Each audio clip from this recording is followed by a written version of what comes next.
¿Los memes son realmente algo nuevo?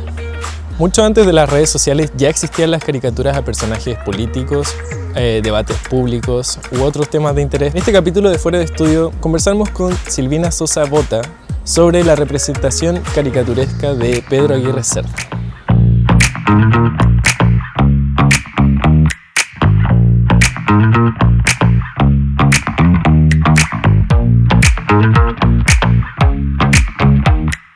El principal objetivo del proyecto que estoy empezando ahora en 2026 es trabajar con la figura de Pedro Aguirre Cerda, pero el Pedro Aguirre Cerda que construyó la prensa y específicamente el humor gráfico dentro de la prensa.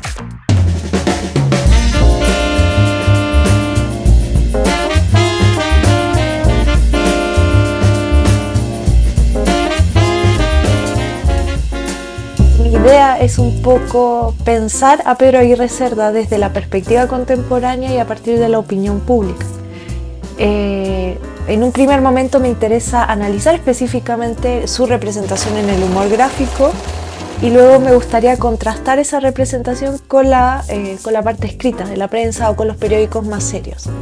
Y con eso yo creo que podría tener una visión un poco más contemporánea al respecto de la figura que era Pedro Aguirre Cerda en su momento de actuación.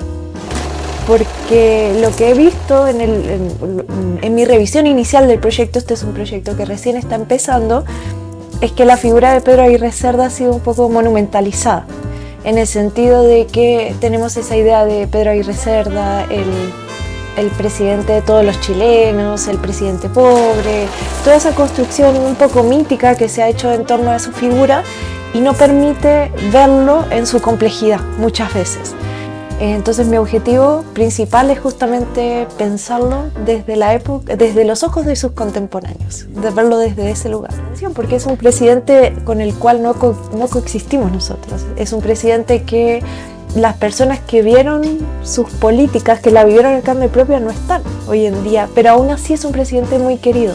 Entonces, ¿qué pasa o qué hace que un presidente en un siglo después siga teniendo como ese afecto? ¿Qué dispositivos contribuyeron para la construcción de esa memoria? Y empiezo a revisar, y claro, todo lo que veo de Pedro Aguirre Cerda tiene que ver como con un ensalzamiento de su figura, con discursos monumentalizadores, y ahí se me abre la pregunta, ¿cómo era Pedro Aguirre Cerda en realidad?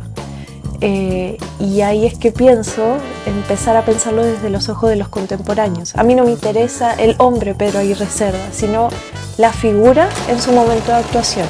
Y no solo durante su presidencia, porque muchas veces lo que he encontrado es a finales de la década del 30, inicio del 40, cuando estaba presidente, pero Pedro Aguirre Cerda también tiene una trayectoria política anterior, desde 1914, 1915, cuando asume como diputado, y me interesa también ver esa progresión del personaje desde la opinión pública a lo largo del tiempo. Entonces, un poco eso me llamó la atención, como ese cariño que se le tiene transversal desde distintos lugares políticos, cómo se construye ese cariño, esa monumentalización, y ver cómo se pensaba en la época, cómo podemos contrastar eso.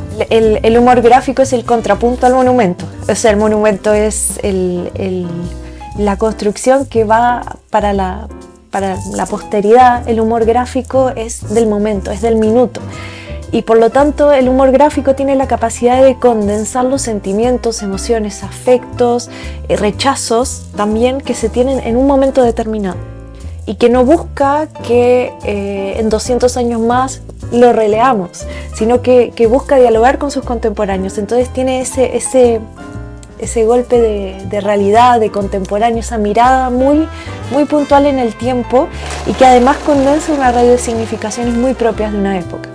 No es lo mismo el humor gráfico en la década del 30 que el humor gráfico ahora. Probablemente no es lo mismo lo que hace reír en esa época ni lo que hace reír ahora. Entonces también me habla del universo cultural, no solo de la construcción política de un personaje, ni de la opinión, ni la adhesión, ni el rechazo, sino también de cómo se entendía el mundo en esa época, cómo se agradaba, cómo se generaba el rechazo, qué era lo que generaba felicidad, qué era lo que generaba tristeza. Entonces también me da esa dimensión emotiva del mundo político que muchas veces se ve desplazada por análisis más formales, más serios, y por lo tanto creo que también da otra entrada al pasado, verla con un poco también de emoción, el pasado a partir de las emociones.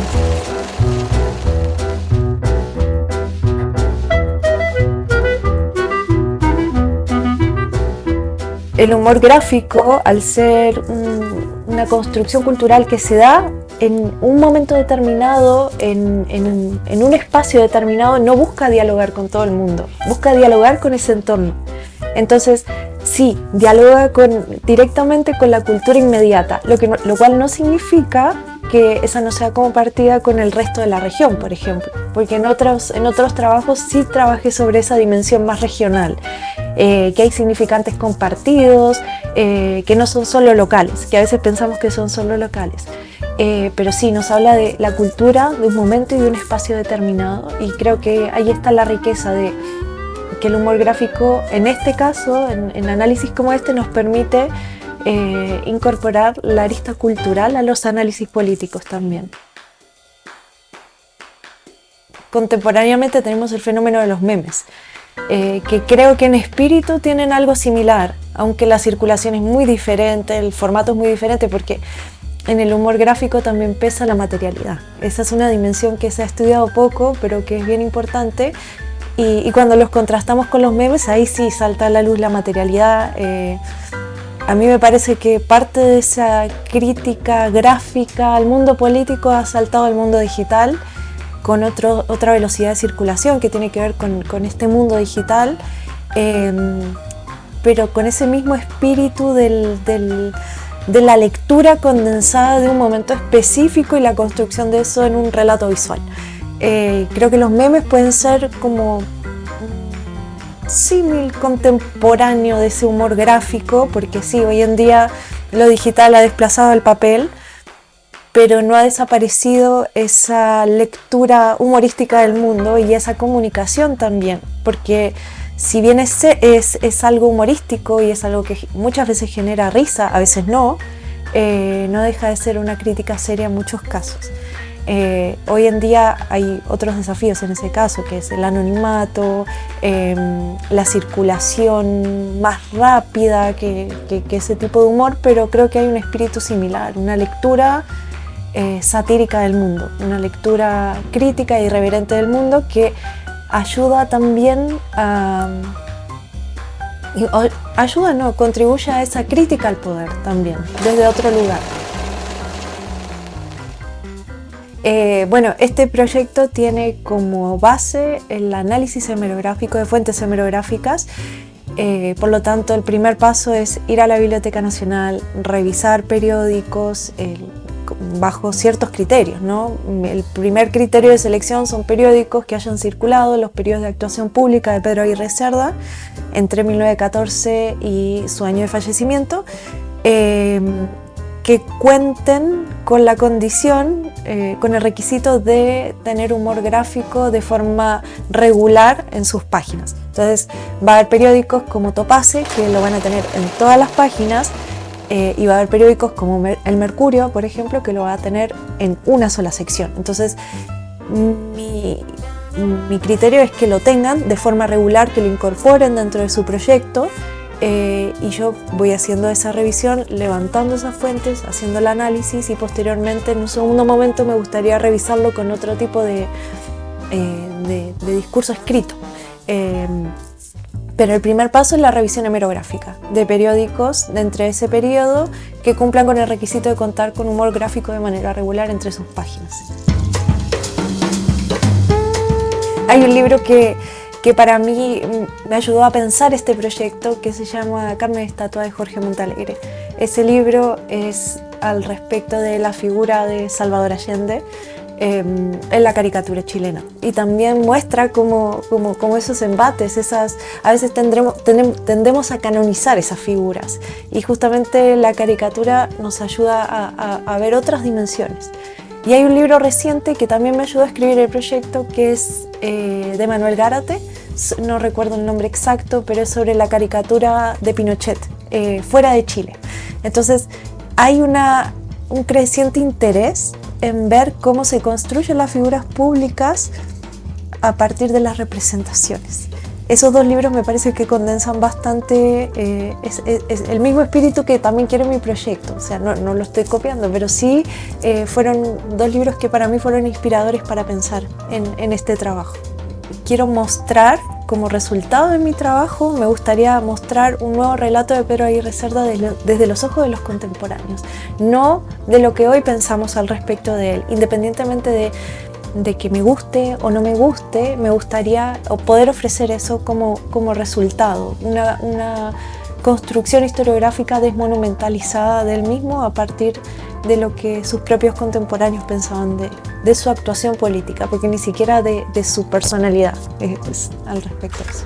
Antes de la presidencia, Pedro Aguirre Cerda se formó en las paredes del Instituto Pedagógico, actual UMCE, donde estudió la carrera de Pedagogía en Filosofía y Castellano, obteniendo su título de profesor. De aquí surge su principal lema de gobierno: gobernar es educar. Y este proyecto también trata de una de las personas que pasó por la institución que antes fue la UMCE, el Instituto Pedagógico, entonces me parece que también tiene una relación con su propia identidad. Bueno, Pedro Aguirre Cerda tiene esta arista de la educación, que es una de las más nombradas, y me parece que es pertinente hacerlo en este espacio. Es pertinente también pensar la investigación como una forma, y sobre todo la investigación histórica. Pienso yo que mi propuesta, que ojalá salga bien, busca también cuestionar cómo se ha construido ese relato. Entonces, pensando especialmente en futuros profesores de historia y geografía, yo creo que es bien importante que, independientemente del resultado de mi investigación, poder compartir que todos esos relatos canónicos también pueden ser cuestionados. Podemos hacernos preguntas, podemos permitirnos disentir también al respecto de estos relatos canónicos, y creo que eso puede hacer un diferencial en futuros profesores y profesoras del área. Pienso en historia y geografía, pero ojalá también para otras disciplinas. Y por eso creo que es importante pensar la investigación como parte de la formación de profesores. Yo creo que es fundamental profesores y profesoras que investiguen, que se animen a cuestionar, a construir, a innovar, y también por el lado de la pertinencia institucional de la figura de Pedro Aguirre Cerda. Creo que es un espacio simbólicamente importante para desarrollar esta investigación. Bueno, gobernar es educar, tal vez sea como una máxima que hoy en día ha quedado subsumida por otros debates. No quiero entrar mucho en polémicas en ese sentido, pero creo que recordar también eso nos puede dar el pie para pensar el lugar de la educación en nuestra sociedad contemporánea también.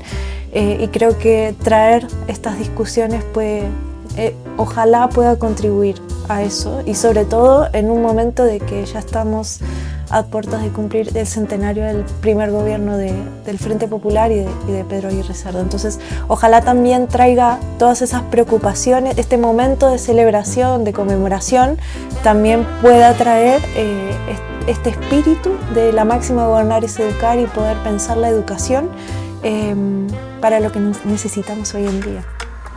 Esto fue Fuera de Estudio. Nos vemos en un siguiente capítulo con un nuevo investigador o nueva investigadora.